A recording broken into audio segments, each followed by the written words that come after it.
उपस्थित बंधू आणि भगिनींनो, एकूणच पत्रकारिता आणि पत्रकारितेची मूल्य हा विषय अगदी वेगळ्या वळणावर देशात, जगात आणि राज्यात आणि आपल्या अगदी गावापर्यंत येऊन पोहोचलेला आहे.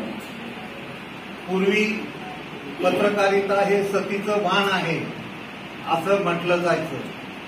आज हे सतीचं वाण, त्याला नक्की समाज कुठल्या दृष्टिकोनातून बघतोय याविषयीचा विचार करण्याची देखील सवड आपल्याला मिळत नाही.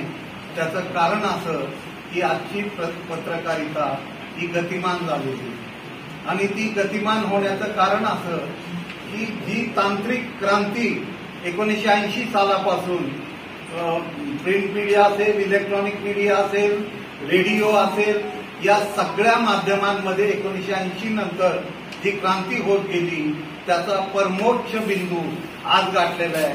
आणि आज पत्रकारिता आणि पत्रकारिता व्यवसाय, मी जाणीवपूर्वक व्यवसाय हा शब्द वापरतो, व्यवसाय हा एका ऐतिहासिक वळणावर पोहोचलेलो असताना आपण एका संघटनेच्या कार्यात सहभागी होत आहात याची जाणीव मी आजच्या या बैठकीच्या निमित्तानं आपल्या सर्वांना करून देऊ इच्छितो.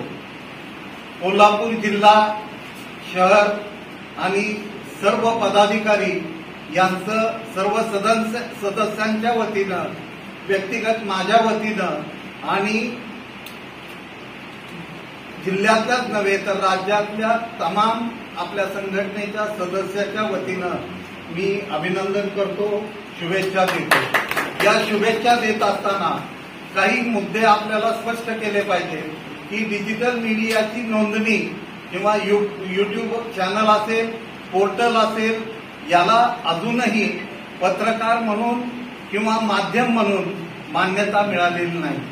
त्याची नोंदणी होणं जसं प्रिंट मीडियाला, इलेक्ट्रॉनिक मीडियाला RNI या यंत्रणेमार्फत नोंदणी केली जाते आणि ती नोंदणी ग्राह्य धरून त्यांना पत्रकार म्हणून, पत्रकारिता माध्यम समूह म्हणून काम करायला मान्यता मिळते. ती मान्यता शासन दरबारीही असते, समाजातही असते. तशा प्रकारची मान्यता आजही आपल्याला मिळालेली नाही. आपल्याला एकच गोष्ट यातली शासनालाही माहीत आहे, लोकप्रतिनिधींनाही माहीत आहे आणि समाजालाही माहीत आहे की हे माध्यम एवढं प्रभावी आहे की याच्यामध्ये जे जे येतं ते अगदी बांधावर पोचतं. अगदी खेड्यापाड्यातीलच नव्हे तर महानगरातील झोपडपट्ट्यांपर्यंत आणि उच्चभ्रूंच्या दिवाणखान्यांपर्यंत पोचतं आणि याचा प्रभाव खूप मोठा आहे, हे मात्र सर्वांनी मान्य केलेलं आहे.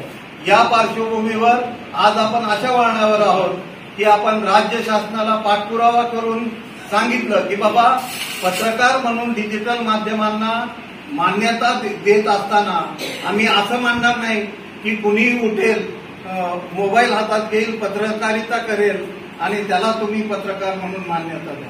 काहीतरी नियम ठरवा, काहीतरी धोरण ठरवा की ज्या पद्धतीनं मध्य प्रदेश सरकारनं त्यांचं डिजिटल मीडिया धोरण ठरवलं की ज्या धोरणाच्या माध्यमातून तिथल्या सर्व डिजिटल प्लॅटफॉर्म्सना जाहिराती सुरू झाल्या, त्या जाहिरातींचे पैसे त्यांना मिळतात, त्याचे निकष ठरलेले आहेत.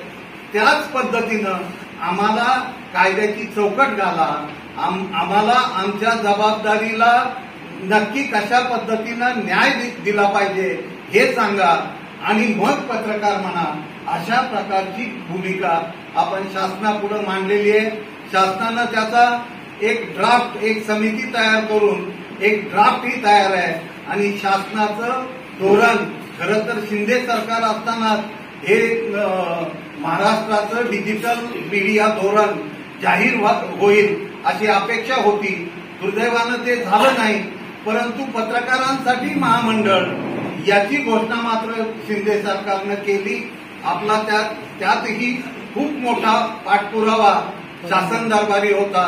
त्या महामंडळाचं काम त्या महामंडळाच्या नियुक्त्या ही सगळी प्रक्रिया भविष्यात सुरू होईल.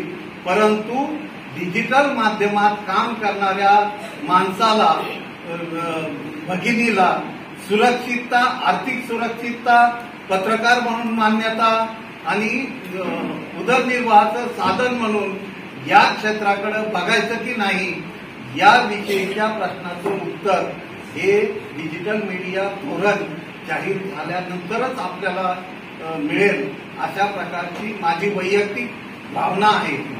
मला सांगायला अभिमान वाटतो की आपल्या महाबळेश्वर अधिवेशनानंतर कोल्हापुरात कनेरी मठात झालेल्या अधिवेशनात चंद्रकांत दादा पाटील प्रमुख पाहुणे म्हणून बोलत असताना त्यांनी एक अपेक्षा व्यक्त केली होती की पत्रकारांच्या मुलामुलींसाठी, पत्रकारांच्या कुटुंबासाठी, कुटुंबाचं आरोग्य आणि मुलामुलींचं करिअर याच्यासाठी तुमच्या संघटनेनं पुढाकार घेतला पाहिजे आणि त्याच्यासाठी स्वतंत्र प्रतिष्ठान तुम्ही स्थापन करा.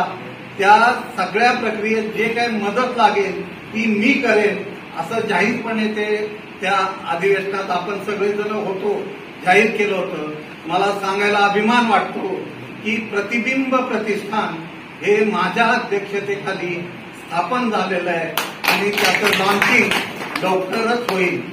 ज्या पद्धतीनं आज आपण खरं तर साम्राज्याचं खूप म्हणजे आपल्या घरातच असल्यामुळं अत्यंत छोट्या पद्धतीनं कौतुक केलं, परंतु या पुढच्या काळात जसं मराठे परिवाराचं साम्राज्य एका क्षेत्रात पुढे जाऊ पाहतोय, तर त्याला काय इन्फ्रास्ट्रक्चर देता येईल अशा पद्धतीनं राज्यातल्या पत्रकारांचे, मग ते डिजिटल पत्रकार असो व कुठल्याही प्लॅटफॉर्मचा पत्रकार असो, प्रिंट असो, इलेक्ट्रॉनिक असो अथवा रेडिओ असो, यातल्या पत्रकारांच्या मुलामुलींसाठी, त्यांना त्यांच्या करिअरसाठी, त्यांच्या कलागुणांना वाव देण्यासाठी आणि पत्रकारांच्या कुटुंबाच्या आरोग्यासंदर्भात महात्मा फुले योजना असेल किंवा ज्या समितीचा मी सदस्य आहे शंकरराव चव्हाण पत्रकार कल्याण निधी असेल, या माध्यमातून मिळालेल्या मदतीनंतरही जर काही कमी पडत असेल तर हे प्रतिष्ठान त्यासाठी प्रतिबिंब प्रतिष्ठान मदत करेल. अशा प्रकारचं काम आपण करतो आहोत. प्रतिबिंब प्रतिष्ठानच्या माध्यमातून राज्यात आपल्या पत्रकारांची मुलं हा विषय घेऊन आपण काम सगळेजण मिळून सुरू करूया आणि ते निश्चितपणानं मोठं होईल. आणि खरं तेच काम आहे, कारण राज्यात फिरत असताना त्यावेळी डिजिटल पत्रकारांची मी अवस्था बघतो. अनेक ठिकाणी पानटपरीवाले आपले डिजिटल पत्रकार आहेत, अनेक ठिकाणी मेकॅनिक आपले डिजिटल पत्रकार आहेत, अनेक ठिकाणी पंक्चर काढणारे आपले डिजिटल पत्रकार आहेत, अनेक ठिकाणी शेतमजूर आपले डिजिटल पत्रकार. म्हणजे पत्रकारितेत कुणी असावं याचं बंधन आता राहिलेलं नाही.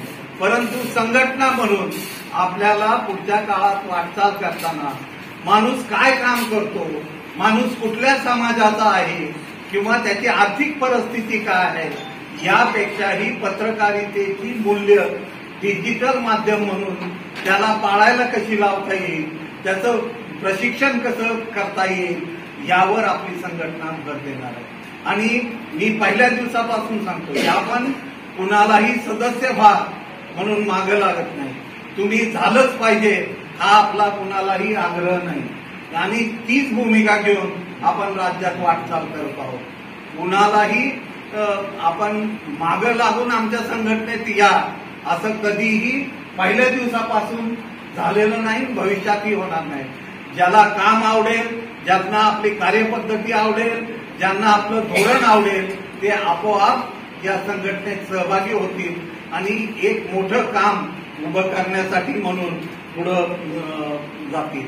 मला या ठिकाणी हेही सांगायला आनंद वाटतोय की आपल्या 2 अधिवेशनानंतर आता 3रं अधिवेशन फेब्रुवारीच्या शेवटच्या आठवड्यात कोकणात सावंतवाडीत घेण्याचं आमचं निर्णय आहे.